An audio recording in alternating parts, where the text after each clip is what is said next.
사랑의 하나님 아버지, 다시 한번 감사를 드립니다. 거룩한 주일을 허락하여 주심에 감사를 드립니다. 또한 주의 백성들이 이렇게 예배당에서 또 가정에서 예배를 드릴 수 있도록 함께하여 주시니 감사를 드립니다. 모든 걸 다 내려놓고 하나님의 영광을 바라볼 수 있는 시간이 될 수 있도록 인도하여 주시옵소서. 이 시간 특별히 유재중 고영이 또한 이삭이를 주님의 손에 부탁드립니다. 가정을 위로하여 주시옵소서. 특별히 어머님을 주님의 품으로 보내신 우리 고영이 성유사님을 기억하여 주시옵고, 부모님 옆에 계시지 못한, 어머니 옆에 계시지 못한 그 안타까운 마음을 아버지 하나님 지금 위로하여 주시오며 함께하여 주시옵소서. 모든 절차를 잘 밟아서 한국에 빨리 들어와서 장례식을 치를 수 있도록 주님께서 인도하여 주시옵소서. 저희 교회는 그것을 위해서 계속 기도할 수 있도록 인도하여 주시옵소서. 이 시간 말씀을 선포하기를 원합니다. 말씀을 전하는 자나 말씀을 듣는 우리 모두가 성령의 띠로 하나가 되어서 온전히 하나님께 예배드리며 영광을 돌리는데 부족함이 없게 하여 주시옵소서. 감사하며 예수님의 이름으로 기도드렸습니다. 아멘. 하나님의 말씀 창세기 22장 7절에서 14절 말씀 살펴보겠습니다. 창세기 22장 7절에서 14절 말씀 한 구절씩 교독하도록 하겠습니다. 제가 먼저 7절을 읽겠습니다. 이삭이 그 아버지 아브라함에게 말하여 이르되 내 아버지여 하니 그가 이르되 내 아들아 내가 여기 있노라. 이삭이 이르되 불과 나무는 있거니와 번제할 어린 양은 어디 있나이까.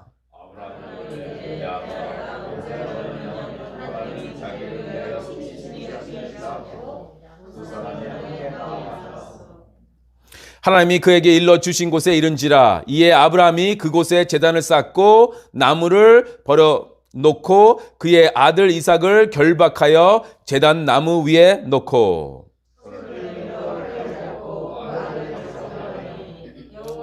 여호와의 사자가 하늘에서부터 그를 불러 이르시되 아브라함아 아브라함아 하시는지라. 아브라함이 이르되 내가 여기 있나이다 하매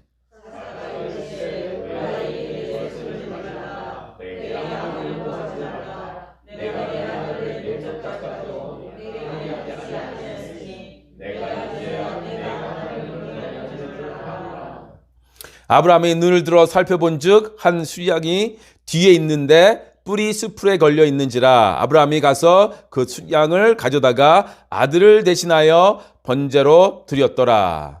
아브라함이 그 땅 이름을 여호와 이레라 하였으므로 오늘날까지 사람들이 이르기를 여호와의 산에서 준비되리라 하더라. 아멘. 여호와 이레라는 설교 제목으로 우리 계속 창세기 22장을 살펴보도록 하겠습니다. 저희는 지난주에 하나님께서 아브라함을 찾아와 아브라함의 아들, 또 아브라함이 사랑하는 아들, 독자 이삭이를 번제로 드리라는 말씀을 하는 것을 저희는 보았습니다. 하나님은 무엇을 주시러 오신 것이 아니라 무엇을 빼앗으러 오셨다는 것입니다. 즉 뺄셈을 통해 덧셈을 하시는 하나님을 우리가 지난주에 살펴보았습니다. 아브라함은 순종을 합니다. 그 다음날 새벽에 일어나 하나님이 지시한 곳으로 이삭을 데리고 갑니다. 그리고 3일이 지나자 하나님이 지시한 모리아 산에 왔고 거기서 젊은 남자 종들을 기다리라고 하고 아들과 함께 산으로 올라갑니다. 하나님은 아브라함의 믿음을 지금 시험하고 있는 것입니다. 시험을 통과하느냐 못하느냐 오늘 그 결과가 나옵니다. 지금까지는 아브라함이 잘 따랐습니다. 지금 잘 하고 있는 것입니다. 정말 아들을 번제로 드릴 것인가? 지금 함께 산을 그들은 올라가고 있습니다. 오늘도 지난주의 이야기와 같이 하나님의 마음과 예수님의 십자가의 희생을 오늘 구약의 본문을 통해서도 볼 수 있게 될 것입니다. 7절을 다시 한번 읽겠습니다. 시작. 이삭이 그 아버지의 아브라함에게 말하되 내 아버지여 하니 그가 이르되 내 아들아 내가 여기 있노라. 이삭이 이르되 불과 나무는 있거니와 번제할 어린 양은 어디 있나이까. 드디어 이삭이 입을 열었습니다. 모리아 산으로 올라가는 동안 이삭은 궁금했던 점을 아버지께 물어보기 위해서 입을 열었습니다. 아버지라고 부릅니다. My father. 영화를 만든다면 이 장면을 보고 다들 눈물을 흘릴 것 같습니다. My father. 그렇게 했을 때 얼마나 그 장면이 애타게 지금 다가오고 있습니까? 아마도 아브라함의 소원은 이삭이가 아무 말도 하지 않는 것이었을 것입니다. 입을 열면 할 말이 없기 때문입니다. 그런데 이삭이 내 아버지요 하고 부릅니다. 아브라함 대답하죠. 내 아들아, 내가 여기 있노라. My father 했더니 아버지가 뭐라 그래요? My son. 그게 지금 그런 장면이에요. 아브라함의 대답에는 너무나 깊은 고통이 지금 숨겨져 있습니다. 기막힌 고통과 슬픔과 아픔의 시간입니다. 말로 표현할 수 없는 그 순간입니다. 이때 이미 아브라함의 눈에는 피눈물이 고였을 것이며 그의 심장은 더 이상 자신의 것이 아니었을 것입니다. 이것은 곧 자기 아들을 십자가에 내어주는 그 하나님의 마음과 동일한 것입니다. 이삭은 번제할 어린 양이 어디 있느냐고 물어봅니다. 이 질문은 십자가를 지시기 위해 겟세마네 동산에서 기도하시던 예수님을 생각하게 합니다. 예수님은 만일 아버지의 뜻이거든 이 잔을 내게서 옮기옵소서. 그러나 내 원대로 하지 마옵시고 아버지의 뜻대로 하옵소서. 꼭 이 십자가를 져야 합니까? 그렇게 기도를 하지만 그러나 예수님은 나중에 뭐라고 말합니까? 내 뜻대로 하지 마옵시고 하나님의 뜻대로, 아버지의 뜻대로 하옵소서 라고 기도하는 그 장면이 떠오릅니다. 지금은 사순절 기간입니다, 여러분. 4월 3일까지 사순절이고요. 4월 4일이 부활절입니다. 그래서 저희는 그 어느 때보다 사순절 기간 동안 십자가를 많이 묵상하게 됩니다. 오늘의 이야기도 구약의 이야기지만 여기서 십자가를 보기를 원합니다. 여기서 십자가의 희생을 보기를 원합니다. 여기서 예수님의 희생을 우리가 발견하기를 간절히 원합니다. 8절을 보시겠습니다. 아브라함이 이르되 내 아들아 번제할 어린 양은 하나님이 자기를 위하여 친히 준비하시리라 하고 두 사람이 함께 나아가서 아브라함은 번제할 어린 양은 하나님이 준비해 주실 것이야. 그러니 걱정 말고 계속 산으로 오르자라고 대답을 합니다. 우리는 여기서 하나님이 할 수 있는 일이 있고 사람이 할 수 있는 일이 있다는 것을 알게 됩니다. 순종은 우리가 할 일입니다. 나머지 하나님은 친히 역사하시고 모든 것을 준비해 주십니다. 우리가 할 일은 순종입니다. 나머지는 하나님께서 알아서 해 주신다라는 것입니다. 부활은 하나님이 베풀어 주신 것입니다. 그런 십자가의 길은 우리가 가야 하는 것입니다. 죽으러는 우리가 가야 돼요. 살리실 분은 하나님이십니다. 번제할 어린 양은 하나님이 이미 준비하여 주셨다라는 것입니다. 번제할 어린 양이 먼 훗날에 예수 그리스도입니다. 믿음으로 나아가는 사람에게는 번제할 어린 양을 선물로 준비해 주신다라는 것입니다. 아브라함은 자기 아들 이삭을 하나님께 드렸습니다. 하나님은 온 인류에게 예수 그리스도를 주셨습니다. 아브라함은 하나님께서 모든 것을 준비해 주실 것이라는 것을 믿고 있었습니다. 믿음이란 무엇입니까? 하나님께서 지켜주시고 준비해 주실 것이라는 것을 확실하는 것입니다. 믿음은 정신력이 아닙니다. 믿음은 자기 의지도 아닙니다. 믿음은 그냥 막연한 미래에 대한 기대감도 아닙니다. 하나님의 약속을 신뢰하고 하나님을 신뢰하는 그것이 믿음이라는 것입니다. 믿음은 하나님께서 친히 준비해 주신다는 것을 확실히 믿고 행동으로 옮기는 것입니다. 아브라함은 하나님께서 지시한 곳에 도착합니다. 도착하자마자 아브라함은 무엇을 합니까? 단을 쌓았습니다. 9절을 보시겠습니다. 시작. 하나님이 그에게 일러주신 곳에 이른지라.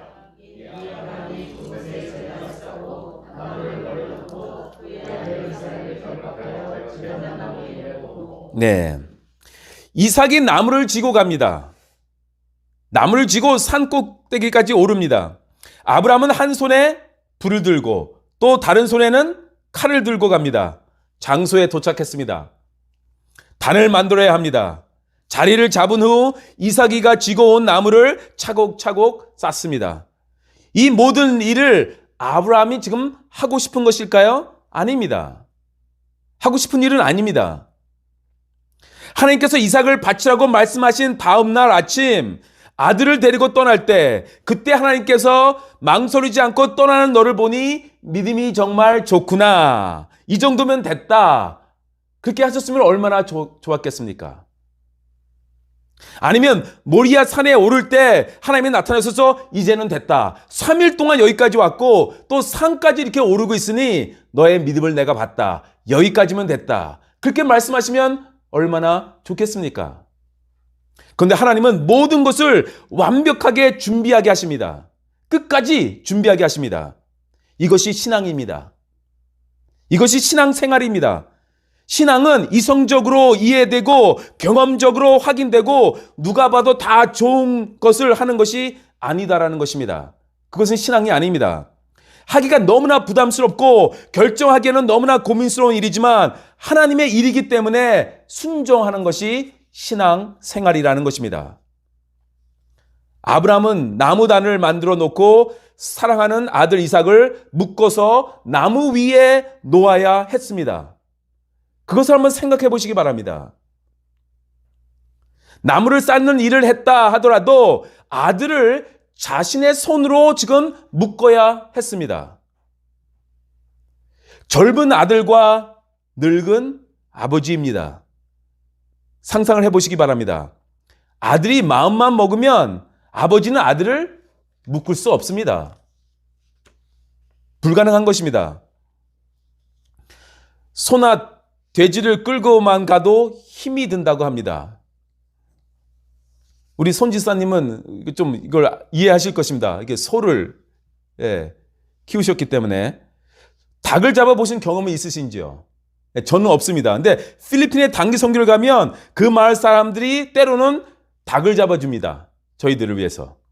또 돼지를 잡아줄 때도 있어요. 닭이 있었는데 좀 있으니까 안 보여요.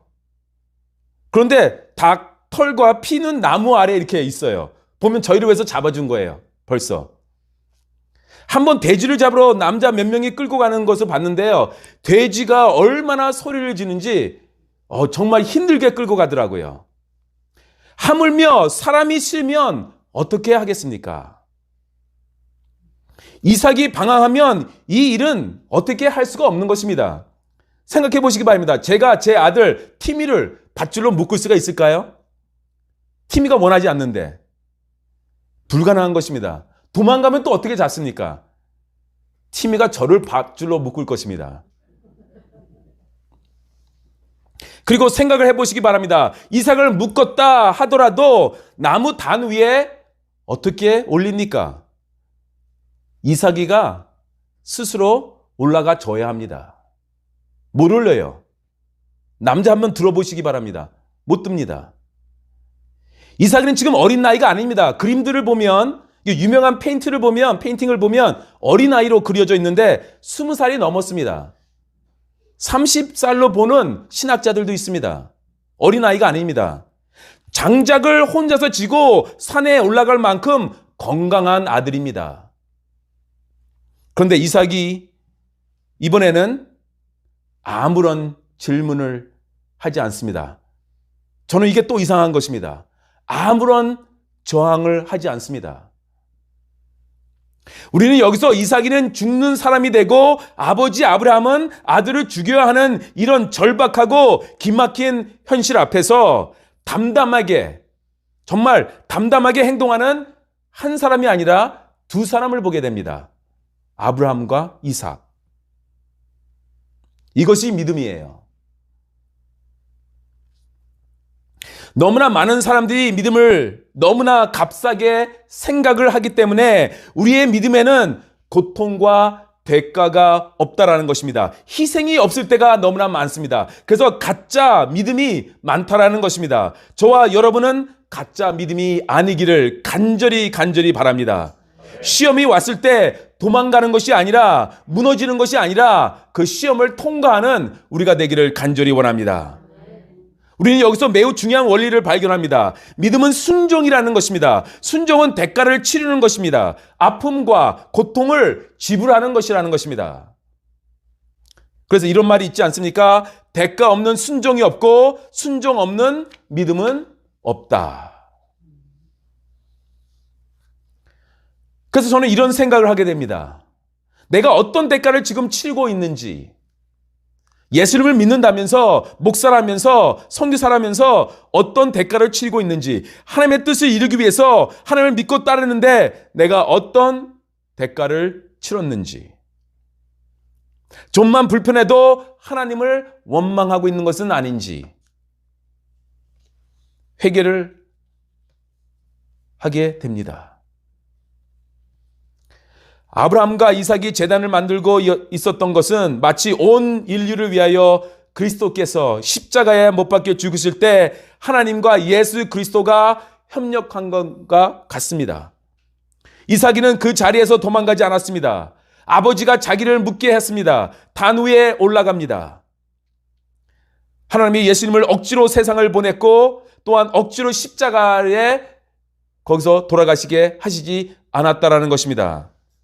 예수님은 이 십자가를 제가 져야 합니까? 라고 고민하셨습니다. 그러나 내 뜻대로 마옵시고 아버지의 뜻대로 하옵소서 라고 말씀을 하셨다라는 것입니다.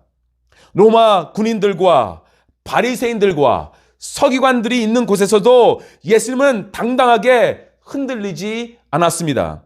사람에게 재판을 받았지만 그는 입을 열지 않았습니다. 당당하게 자신의 십자가를 지고 골고다 언덕을 향해서 갔다라는 것입니다. 예수님은 누구를 원망하거나 누구에게 책임을 전가하지 않았습니다. 그분이 예수 그리스도입니다. 그래서 인류를 위한 화목제물은 드디어 그런 고통과 아픔과 순종을 통해서 또한 침묵을 통하여 구원을 이루었다는 것입니다. 여러분의 가정이 변화되기를 원합니까? 우리가 살고 있는 이 사회가 변하기를 원합니까? 그렇다면 누군가 고통을 겪어야 하고요. 누군가 대가를 치러야 합니다. 누군가 순종을 해야 합니다. 그 사람이 내가 되기를 원합니다. 10절을 보시기 바랍니다. 함께 읽겠습니다. 시작. 손을 내밀어 칼을 잡고 라는 말을 통해 칼을 잡은 아브라함이 팔을 높이 들린 것을 우리가 볼 수 있습니다. 그 아들을 잡으려 하니 라는 말씀을 통해서 우리는 아브라함이 아들을 죽일 것을 결정했다라는 것을 보게 됩니다. 그리고 칼을 내리치고 있었을 것입니다. 어느 누구도 멈출 수 없고 어느 누구도 말릴 수 없는 순간입니다. 아브라함은 죽이려 했고 이삭이는 그것을 받아들이는 순간입니다. 믿음은 행동으로 옮기는 것입니다. 미국의 셰인 클레어본이 2006년도에 쓴 책 중에서 Irresistible Revolution이라는 책이 있습니다. 한국어로 번역된 책 이름은 믿음은 행동이 증명한다. 믿음은 행동이 증명한다라고 번역이 됐습니다. 저는 그 책을 읽고 도전을 많이 받았습니다. 그는 그 책의 5장에 제목을 이렇게 했습니다. 사람들은 우리의 말이 아니라 우리의 행동을 보고 변화된다. 그게 5장의 제목이에요. 사람들은 우리의 말이 아니라 우리의 행동을 보고 변화된다. 그러니까 목사가 아무리 설교해봤자 변화되지 않습니다. 행동으로 보여줘야 되지만 그때 이제 변화된다는 것이죠. 그러니까 오늘 본문을 보시기 바랍니다. 아브라함은 하나님의 지시를 따라 그 다음날 떠났습니다. 행동으로 지금 보여주고 있는 것입니다. 이렇게 떠나는 사람이 있을 것입니다. 저희들 중에도 있을 것입니다. 하나님의 지시하면 따르는 사람이 있을 것입니다. 3일 동안 걸어서 그곳에 도착했습니다. 3일 동안 갈 사람들도 있을 것입니다. 아브라함은 불을 들고 칼을 들고 산으로 올라갔습니다. 몇몇 사람들은 그것까지도 할 것입니다. 그러나 손을 내밀어 칼을 잡고 아들을 잡으러 하더니 과연 몇 사람이 이것은 할 수 있을까요? 클레이본은 그의 책 6장의 제목을 누가 크리스천인지는 가난한 사람에게 물어보라 라고 제목을 줬습니다. 누가 크리스천인지는 서로 물어보지 말고 가난한 자에게 물어보라는 것입니다. 거기서 답이 나올 것이라는 것입니다. 8장의 제목은 안락한 곳이 제일 위험한 장소다 라고 했습니다. 12장의 제목은요, 예수님을 만나고 싶다면 작은 자에게로 가라 라고 했습니다. 저는 마태복음 5장, 6장, 7장 예수님이 하신 그 위대한 설교, 상상수훈을 읽을 때마다 부끄럽습니다. 굉장히 부끄럽습니다. 그런데 이 책을 읽고 나니까 믿음은 행동이 증명한다. 이 책을 읽고 나니까 부끄러워졌습니다. 우리는 산까지 칼을 들고 가지만 마지막 순간에 믿음을 보여야 할 때 못 보여준 적이 많다라는 것입니다. 그래서 회개하기를 원합니다. 그리고 다시 작은 것부터 시작하기를 원합니다. 11절을 보시기 바랍니다. 시작. 여호와의 사자가 하늘에부터 아브라함아 아브라함아 하시는지라 아브라함이 이르되 내가 여기 있나이다 하매 하늘로부터 음성이 들려옵니다. 우리는 여기서 아주 놀라운 사실을 발견하게 되죠. 하나님은 꼭 필요할 때 결정적인 순간에 찾아오신다는 것입니다. 그 전까지는 우리의 믿음을 끝까지 지켜보시면서 시험을 통과할 수 있나 보신다라는 것입니다. 하나님은 아브라함이 칼을 쥐었을 때도 오지 않으셨습니다. 찍어 내리는 순간에 오셨다라는 것입니다. 우린 창세기 12장 이후로 하나님께서 아브라함에게 나타나신 장면들을 우리가 계속 살펴보았습니다. 창세기 12장 1절을 보시면 하나님께서는 아브라함에게 갈대아 우르를 떠나 지시하는 땅으로 가라. 그때 이제 처음 나타나신 것입니다. 15장 1절에서 10년 동안 아브라함에게는 아무런 일도 일어나지 않았고 그에게 갈등과 두려움이 있었습니다. 아브라함이 하나님을 포기하려고 했습니다. 그때 하나님께서 나타나셔서 두려워 말라라고 말씀하십니다. 그리고 하나님은 아브라함을 밖으로 데리고 가서 하늘의 별들을 보여주시죠. 그리고 아브라함에게 하늘의 별처럼 많은 자손을 주시겠다고 약속하십니다. 그런데도 아무런 일이 일어나지 않았습니다. 창세기 17장에서는 어떤 일이 일어납니까? 내가 내 언약을 너와 나 사이에 세워서 너로 심히 번성케 하리라고 약속하셨습니다. 그리고 18장에 나타나셔서 사라가 임신할 것을 알려주셨습니다. 그래도 아브라함은 믿지 못했습니다. 의심을 가졌습니다. 우리는 여기서 매우 재미있는 사실을 또 발견하게 됩니다. 하나님이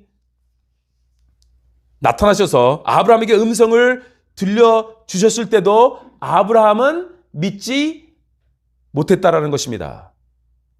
하나님이 음성을 들려주셨습니다. 그렇지만 아브라함은 믿지 못했습니다. 아브라함의 믿음은 흔들렸습니다. 마치 우리들처럼이요.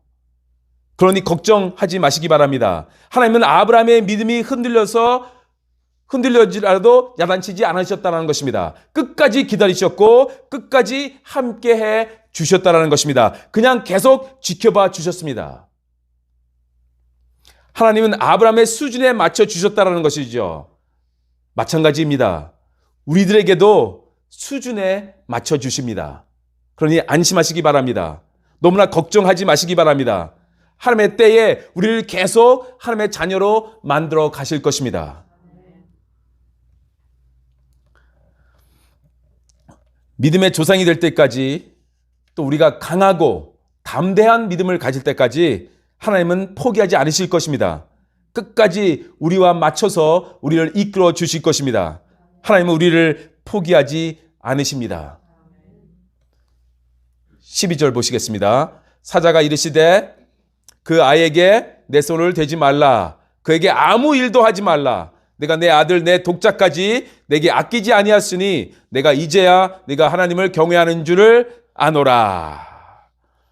하나님의 메시지가 무엇입니까? 내 아들을 죽이지 말라. 손도 대지 말라. 그것입니다. 하나님의 목적은 이삭을 죽이는 데 있는 것이 아니었습니다. 하나님은 아브라함의 순종을 보기를 원하셨던 것입니다. 그것이 목적이었습니다. 하나님은 우리의 순종을 보기를 원하십니다. 너를 포기하는 것을 넘어서서 내 아들까지 포기할 수 있느냐? 그것이 하나님의 관심입니다.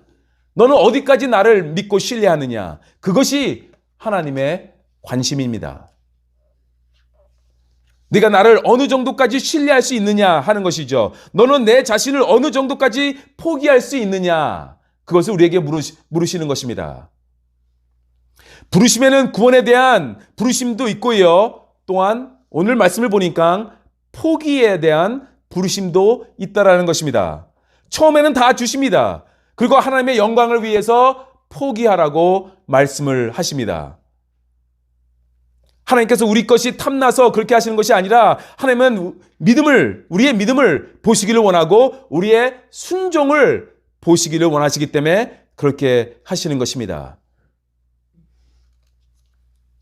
우리는 하나님을 믿을 때 챙길 것을 다 챙기고 가질 것을 다 가지면서 믿으려고 합니다.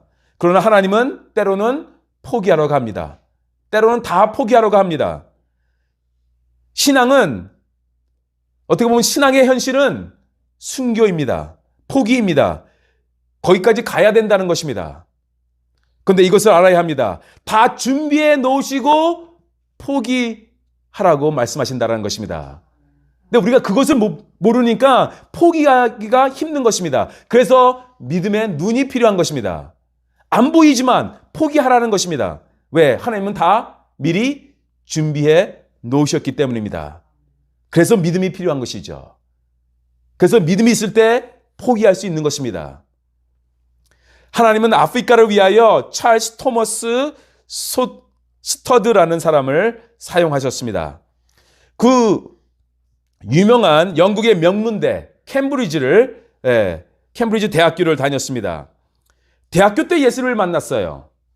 그래서 캠브리지 7인이 되었습니다. 캠브리지 7인이나 지금 사진이 보이죠? 7명. 캠브리지 7인. 1885년 이 7명의 캠브리지 대학 졸업생들이 중국 선교를 떠납니다. 이 사람을 누가 변화시켜 줄게요? 한 번은 구두를 고치는 직업을 가졌던, 그래서 예수님을 만나서 정말 큰 부흥사가 됐던 D.L. 무디, 시카고의 D.L. 무디가 이 캠브리지 대학교에 가서 설교를 합니다. 잘 배우지 못한 사람이에요. 그래서 몇 명이 와서 설교를 끝난 다음에 무디한테 따지기 시작합니다. 문법이 다 틀렸네요. 왜 영어를 이렇게 못하세요? 그렇지만 이 7명은 그 설교를 듣고 도전을 받습니다. 그 대학교를 졸업하자 중국으로 선교하러 떠납니다. 중국에서 사역하다가 이 스터드 선교사님은 건강이 안 좋아 영국으로 9년 만에 돌아옵니다. 그러다가 인도에서 또 6년간 선교를 사역을 합니다. 그리고 마지막으로 아프리카 콩고로 53세의 나이에 대해서 떠납니다. 그리고 콩고에서 18년 동안 사역하다가 거기서 71세의 나이에 병으로 돌아가십니다. 그의 장례에 아프리카인이 7,000명이 왔다고 합니다. 7,000명이.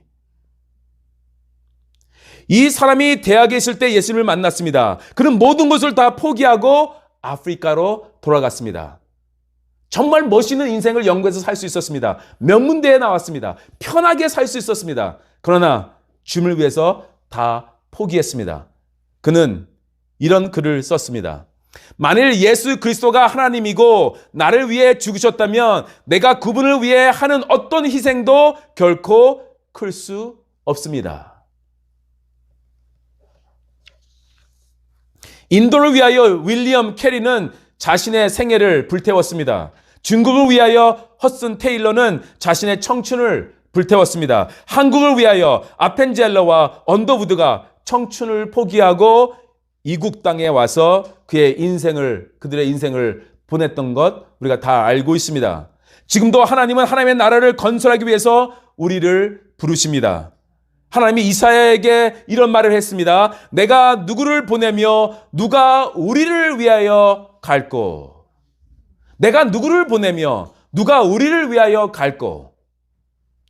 하나님은 과거나 현재나 미래가 다 똑같습니다. 몇천 년 전에 부르셨던 하나님은 지금도 이사야와 같은 사람을 부르고 있습니다. 예레미야와 같은 사람을 부르고 있습니다. 바울과 같은 사람을 부르고 있습니다. 그리고 그 한 사람은 가정을 세울 수 있고요. 이 사회를 변화시킬 수 있고요. 역사와 세상을 변화시키는 사람이 될 수 있다는 것입니다. 하나님은 우리를 부르고 있고요. 예수님을 지금 안 믿고 있는 나의 배우자, 나의 부모님, 나의 자녀, 나의 가족이 우리를 부르고 있습니다. 북한 땅이 우리를 부르고 있습니다. 질병이 많고 가난하고 가까이 하기 힘든 여러 나라가 우리를 부르고 있습니다. 어디로 우리는 갈 것입니까? 누가 그들에게 갈까요? 믿음으로, 그 믿음의 행동으로 보여줘야 합니다. 아브라함의 순종에 대한 하나님의 최종 평가가 무엇입니까? 이제야 내가 하나님을 경외하는 줄을 아노라. 칼을 들고 내리쳤을 때 그때 멈추게 하시고 이 평가가 나온 것입니다. 이때 평가해 주는 것이에요. 그 전까지는 평가하지 않았습니다. 하나님께서. 애가 떠나는구나. 애가 3일 동안 왔구나. 산을 오르는구나. 칼을 쥐었구나. 단을 쌓는구나. 아들을 묻는구나. 평가가 없습니다. 계속 지켜보십니다. 그러나 행동으로 옮겼을 때 그때야 평가를 해주십니다. 하나님의 방법은 너무나 놀랐습니다. 그렇죠? 13절 보시겠습니다. 시작.